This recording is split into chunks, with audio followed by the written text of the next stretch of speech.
Imaginez une journée ensoleillée, un sentier sécurisé dans un parc national, des dizaines de témoins autour. Vous souriez à un passant et continuez votre chemin, et personne ne vous reverra jamais. C'est ainsi que Julie Taylor, une enseignante du Montana, a disparu.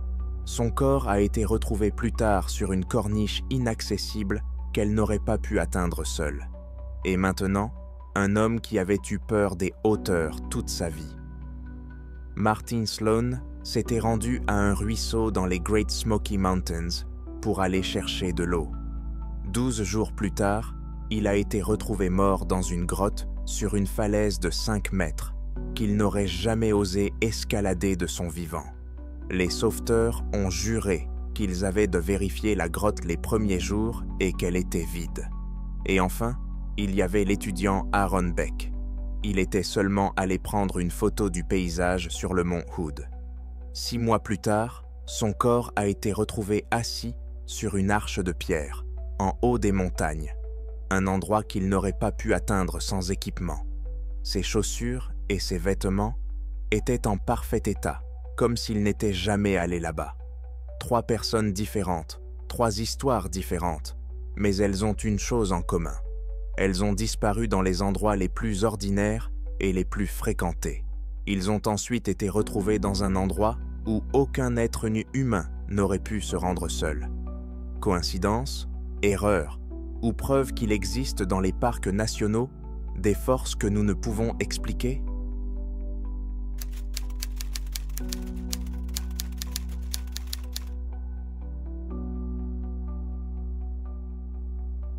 Julie Taylor n'était pas du genre à prendre des risques inconsidérés. Âgée de 43 ans, elle était enseignante dans une école primaire de Bozeman, dans le Montana. Ses collègues et amis la décrivaient même comme une personne responsable, méthodique et calme.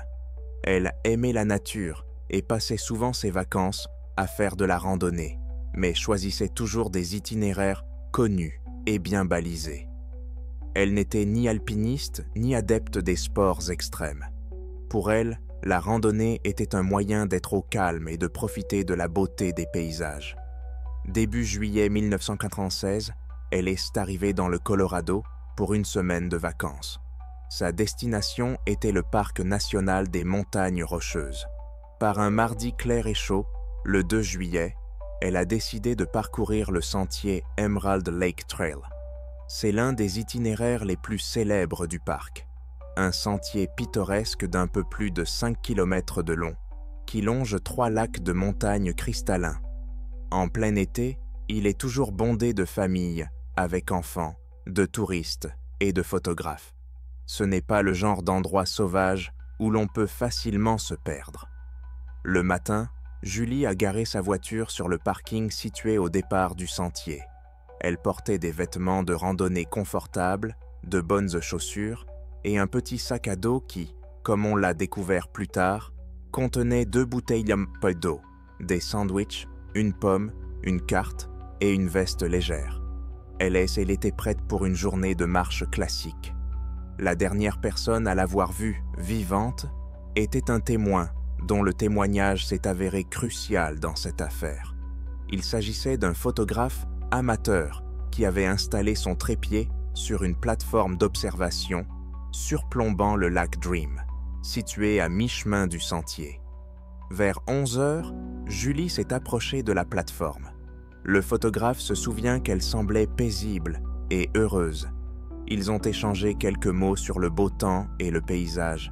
Elle est y restée quelques minutes à admirer la vue, puis a poliment remercié le photographe pour cette brève conversation, s'est retournée et a continué à remonter le sentier en direction du lac Emerald. Il l'a regardé s'éloigner et y était retourné à son appareil photo. C'est la dernière fois que Julie Taylor a été vue. De l'endroit où elle alla parler au photographe à la destination finale du sentier, le lac Emerald, il n'y avait pas plus de 22 minutes de marche. Il n'y a qu'un seul sentier, bien tracé, sans bifurcation. De chaque côté, il y avait des pentes raides et une forêt dense, Des dizaines de personnes marchaient sur ce sentier ce jour-là. Cependant, aucune des personnes interrogées par la suite ne se souvenait avoir vu une femme seule, vêtue d'un coupe-vent bleu, marcher vers elle ou passer à côté d'elle. L'alerte a été donnée le lendemain. Julie n'était pas revenue au motel où elle avait réservé une chambre. Le gérant, sachant qu'elle voyageait seule et se souvenant qu'elle allait faire une randonnée, a contacté le service du parc. Les gardes forestiers ont rapidement localisé sa voiture sur le parking. C'était de mauvais augure. Une opération de recherche a été immédiatement lancée. Au début, les gardes forestiers étaient optimistes. Les disparitions sur un sentier aussi fréquenté et facile se terminent généralement rapidement. Le randonneur s'est foulé la cheville et s'est éloigné de quelques mètres du sentier, ou a eu un vertige. Les équipes d'hommes de secours ont méthodiquement ratissé chaque mètre du sentier et des environs. Ils ont regardé sous chaque rocher et chaque buisson, mais ils n'ont rien trouvé. Les recherches s'étendirent. Des hélicoptères et des maîtres chiens furent appelés en renfort. Mais même cela ne donna aucun résultat. Les chiens perdirent la piste sur le sentier, où se mêlaient dans les odeurs de centaines d'autres randonneurs. Rien n'était visible depuis les airs dans la forêt dense et sur les pentes rocheuses. Une semaine passa. Les recherches se poursuivirent, mais l'espoir s'amenuisait. Les sauveteurs et les enquêteurs étaient complètement déconcertés. C'était illogique. Une personne ne peut pas simplement disparaître d'un sentier en plein milieu de la journée sans laisser la moindre trace.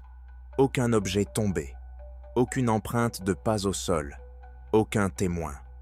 L'affaire Julie Taylor était en train de devenir l'une de ces histoires que les gardes forestiers se racontent entre eux lors de soirées tranquilles, une histoire sur le fantôme de la montagne. Après 2 semaines, n'ayant trouvé aucune piste, la phase active des recherches a dû être interrompue. 3 semaines après la disparition de Julie, alors que les recherches officielles avaient déjà été suspendues, un événement vint bouleverser toute l'affaire. Un pilote d'hélicoptère, effectuant un vol de routine au-dessus du parc pour surveiller la faune sauvage, survolait le massif rocheux qui domine le lac Dream. Il jeta un coup d'œil sur la paroi granitique abrupte et remarqua quelque chose qui n'aurait pas dû s'y trouver, une petite tache colorée.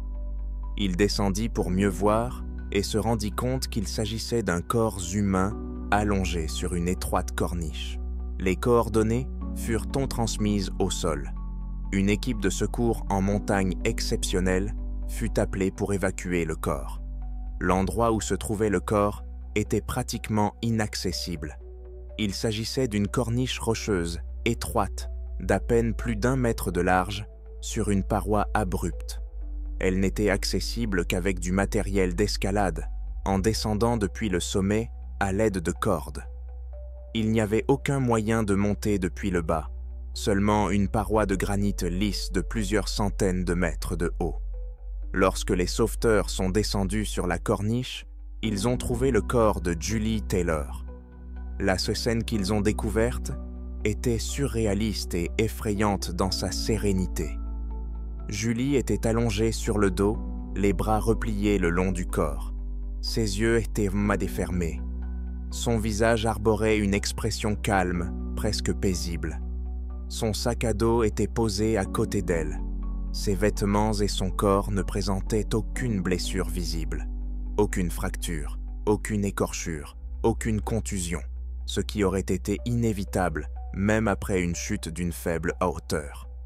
L'un des sauveteurs a déclaré plus tard dans un rapport non officiel qu'il avait l'impression que quelqu'un l'avait placé là avec beaucoup de soin.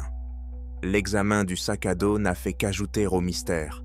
2 bouteilles d'eau étaient presque vides. Sa nourriture, des sandwichs et une pomme, n'avaient pas été touchées. Cela réfutait complètement la théorie selon laquelle elle s'était perdue et avait erré dans les montagnes pendant longtemps. Elle n'était pas morte de faim ou de soif. Le corps a été évacué avec beaucoup de difficultés et envoyé pour examen. Le rapport du médecin légiste a été le coup de grâce aux explications logiques. La cause du décès a été répertoriée comme étant l'hypothermie, un refroidissement excessif. La nuit, dans les montagnes, même en été, la température peut descendre jusqu'à 0. Mais le rapport soulignait spécifiquement l'absence totale de blessures antérieures au décès. Il n'y avait aucun signe de chute, de lutte ou de violence. Les enquêteurs se sont retrouvés face à une série de faits impossibles. Une femme sans équipement d'escalade s'est retrouvée d'une manière ou d'une autre sur une corniche rocheuse, inaccessible à 300 mètres au-dessus du sentier. Elle n'est pas tombée là et n'y était pas montée elle-même.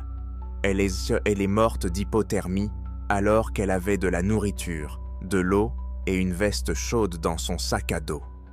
La version officielle qui a finalement été annoncée était absurde. Pourtant, c'était la seule que les autorités pouvaient me proposer. Mort à la suite d'un accident causé par une désorientation soudaine. Cette formulation n'expliquait rien. Elle ne répondait pas à la question centrale. Comment est-elle arrivée là? L'affaire Julie Taylor reste non résolue. Elle est laissée devenue l'un des mystères les plus étranges de l'histoire du parc national des Montagnes Rocheuses. Il n'y avait ni criminel, ni accident apparent. Il n'y avait qu'une mort tranquille et paisible dans un endroit où personne n'aurait pu se trouver. L'histoire de sa disparition et de sa découverte nous rappelle de manière sinistre que les montagnes recèlent des secrets qui dépassent largement notre compréhension, et que parfois, les choses les plus effrayantes ne sont pas celles qui peuvent en être expliquées, mais celles pour lesquelles il n'y a tout simplement aucune explication.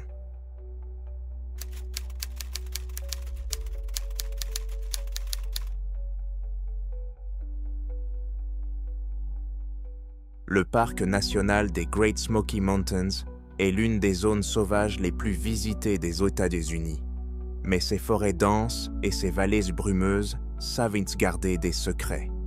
À l'automne 1996, le biologiste Martin Sloan, un homme qui avait consacré sa vie à l'étude de la nature, est devenu partie intégrante d'un de ces mystères. Il a quitté sa tente pour aller chercher de l'eau dans un ruisseau et n'est donc jamais revenu. 12 jours plus tard, son corps a été retrouvé dans un endroit qui défie toute logique.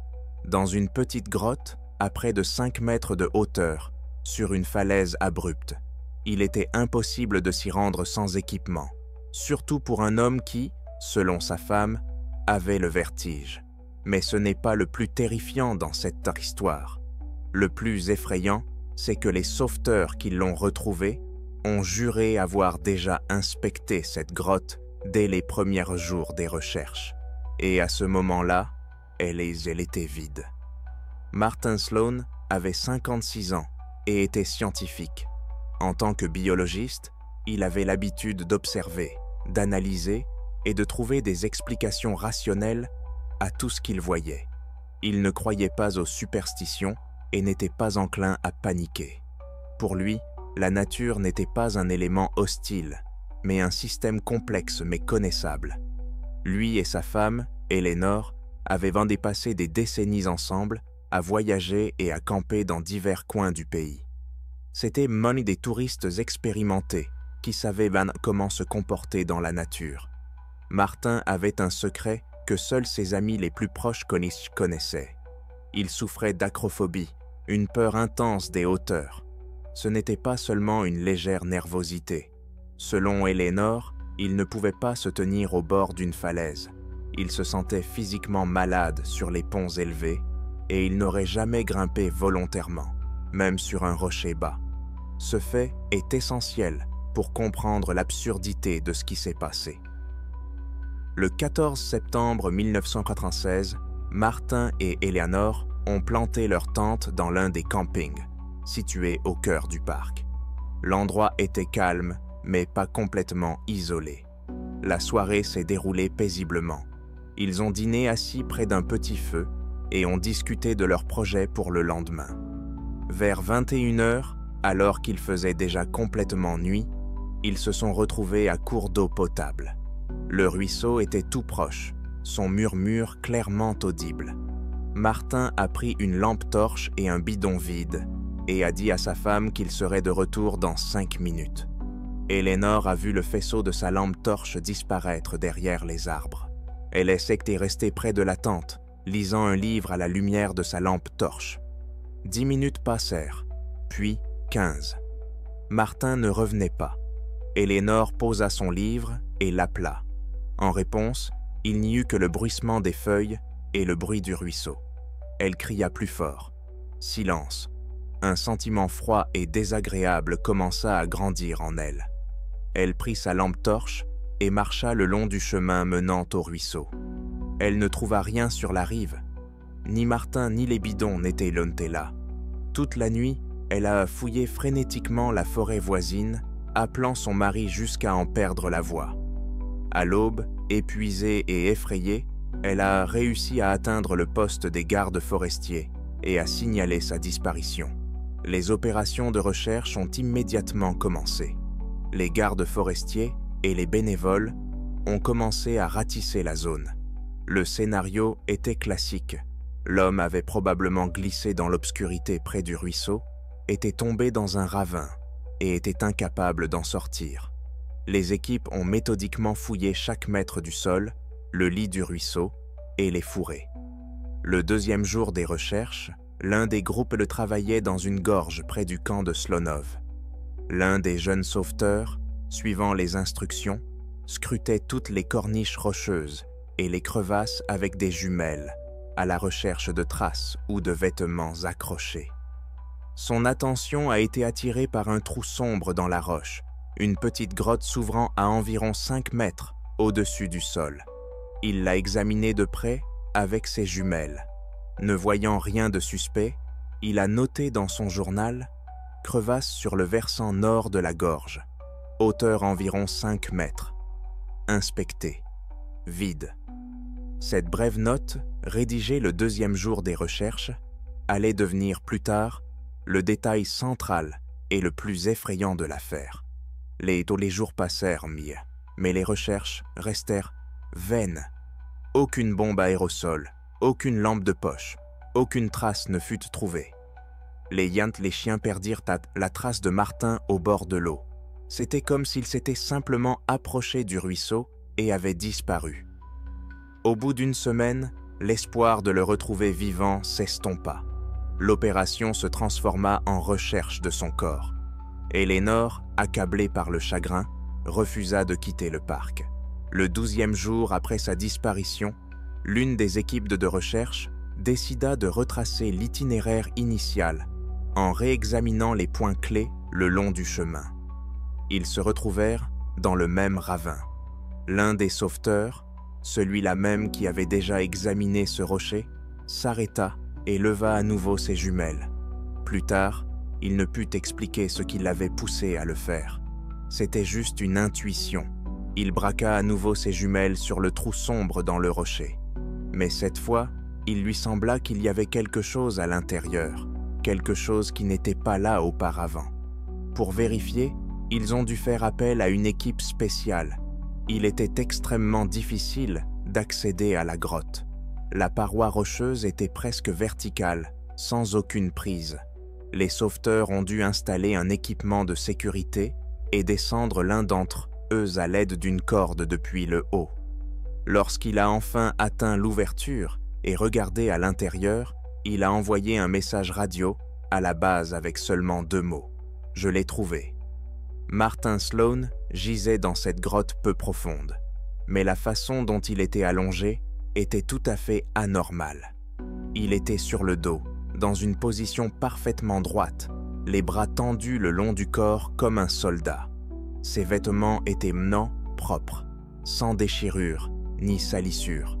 Son corps ne présentait aucun signe de chute, de lutte ou de blessure. Il n'y avait pas de sang, ni sur lui, ni sur le sol de la grotte. Son visage était calme. Il n'y avait ni bidon ni torche près de lui. La scène donnait l'impression que quelqu'un l'avait amené ici déjà mort et l'avait soigneusement placé dans cette niche rocheuse. Lorsque le sauveteur qui avait trouvé le corps est descendu, Il était pâle. Il s'est approché du chef du groupe et lui a dit que c'était impossible. Il était sûr, absolument sûr, que 10 jours auparavant, lorsqu'il avait inspecté cette grotte, elle était vide. Ces paroles ont été confirmées par une entrée dans le journal de bord. Le corps de Martin a été évacué et envoyé pour examen. Le rapport du médecin légiste n'a fait que soulever davantage de questions. La cause du décès était l'hypothermie. L'heure du décès n'a pas pu être déterminée avec certitude, mais on a supposé qu'il était mort plusieurs jours avant la découverte de son corps. Il n'y avait aucun signe de violence, aucune blessure, aucun signe de chute. L'enquête officielle était dans une impasse totale. Les enquêteurs disposaient d'une série de faits qui se contredisaient et allaient à l'encontre du bon sens. Comment un homme souffrant d'une peur panique des hauteurs avait-il pu se retrouver dans une grotte située sur une falaise de 5 mètres? Comment avait-il pu y grimper sans laisser la moindre trace sur la roche, ni éraflure de ses bottes, ni branche de cassé? Pourquoi son corps était-il disposé dans une position aussi étrange et formelle? Et la question la plus cruciale et la plus effrayante: si le premier rapport du sauveteur était correct, où était Martin Sloan pendant les premiers jours des recherches? Et quelle force a placé son corps dans un endroit déjà fouillé et vide? La conclusion officielle était, comme on pouvait s'y attendre, vague et insatisfaisante. Mort à la suite d'un accident dans des circonstances peu claires. Officieusement, parmi les sauveteurs et les gardes forestiers, l'affaire y est devenue légendaire. Une légende sur un homme qui était parti chercher de l'eau et qui était revenu 12 jours plus tard. Il n'était pas revenu à l'endroit où il avait disparu, mais exposé comme une pièce de musée dans une vitrine en pierre où lui-même n'aurait jamais pu ni voulu grimper.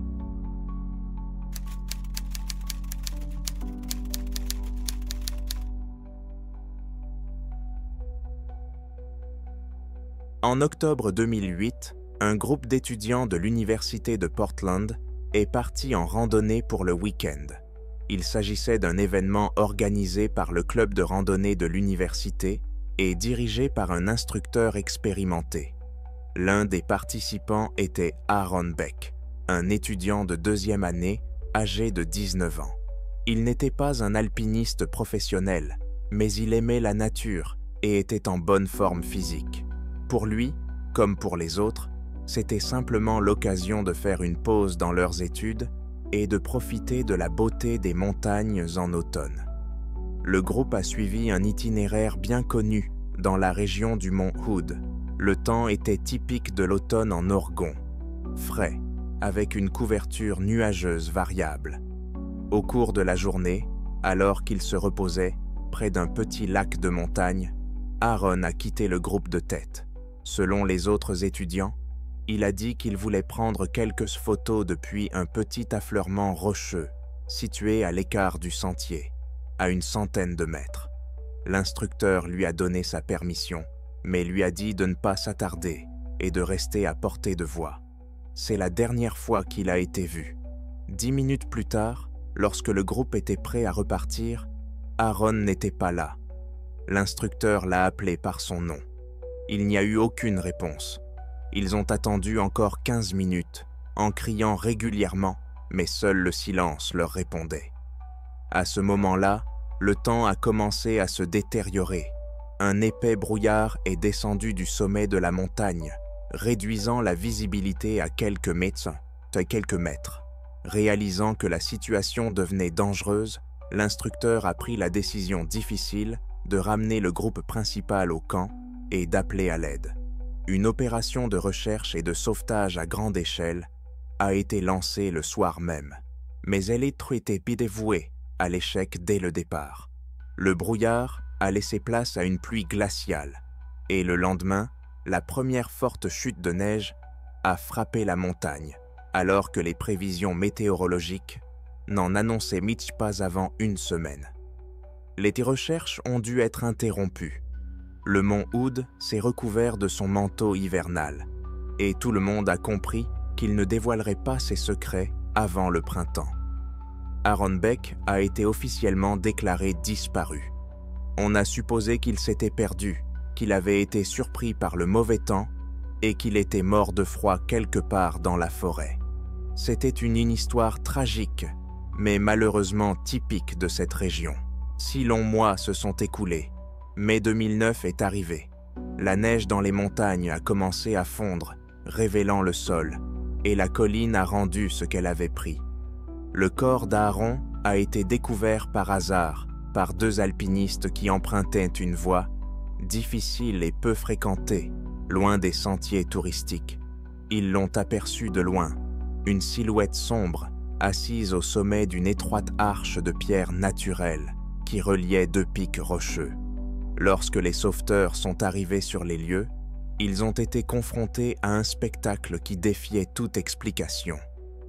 Aaron Beck était assis sur le rocher, légèrement penché en avant. Ses mains étaient dans les poches de sa veste légère. Ses yeux étaient ouverts et fixaient droit devant lui, la vallée en contrebas. Il n'était pas allongé, ni recroquevillé à cause du froid. Il était assis dans une position calme, patiente, comme s'il attendait quelque chose. L'endroit où il avait été retrouvé se trouvait à 8 km du campement du groupe, à une altitude impressionnante de 2600 mètres. Pour y arriver, il fallait traverser plusieurs canyons, une forêt dense, et escalader des pentes rocheuses escarpées. Aaron n'avait ni piolet, ni corde, ni aucun autre équipement d'alpinisme. Même pour un alpiniste expérimenté, un tel parcours aurait été un défi de taille. Pour un étudiant ordinaire, c'était pratiquement impossible. Mais le plus frappant était autre chose. Lorsque le corps a été évacué, les enquêteurs ont examiné ses vêtements et ses chaussures. Ces chaussures de randonnée, qui auraient jamais dû être usées jusqu'à la corde après une marche de 8 km sur un tel terrain, étaient en parfait état. Les semelles ne présentaient pratiquement aucun signe d'usure et le cuir n'était que légèrement éraflé. Son jean et sa veste n'étaient pas déchirés ni très sales.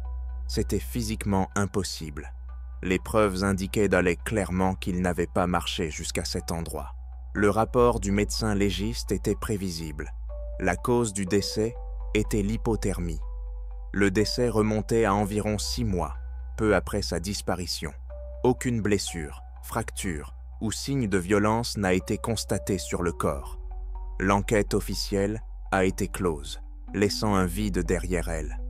Comment un garçon de 19 ans sans équipement a-t-il pu se retrouver sur une arche rocheuse, inaccessible? Pourquoi ses vêtements et ses chaussures ne portaient aucune trace de ce voyage impossible? Et le mystère le plus important, le plus terrifiant, pourquoi était-il assis? Les victimes d'hypothermie tombent dans l'inconscience, se recroquevillent en position fétale, essayant de se réchauffer. Elles ne s'assoient là pas dans une position d'observateur. Les théories non officielles qui ont émergé après cet incident étaient toutes plus troublantes les unes que les autres. Certains des sauveteurs qui ont participé à l'opération ont déclaré qu'ils semblaient avoir été simplement placés ou assis là, comme s'il avait été transporté jusqu'à cette arche par une force inconnue qui n'avait laissé aucune trace. Sa posture n'est pas celle d'une victime, mais d'un témoin. Un témoin de quelque chose qu'il a vu dans ces derniers instants. Et ce sont des histoires comme celle-ci qui nous amènent à nous demander que cachent réellement les parcs nationaux américains? Des personnes disparaissent parmi la foule des touristes, reviennent à des endroits autres que ceux où elles sont parties, ou se retrouvent dans des endroits qu'elles n'auraient physiquement pas pu atteindre. Les explications rationnelles semblent de plus en plus fragiles, et les mystères ne font que se multiplier. C'est tout pour le moment. Si vous avez trouvé cela intéressant, n'hésitez pas à aimer, vous abonner et écrire dans les commentaires quelle histoire vous a le plus terrifié.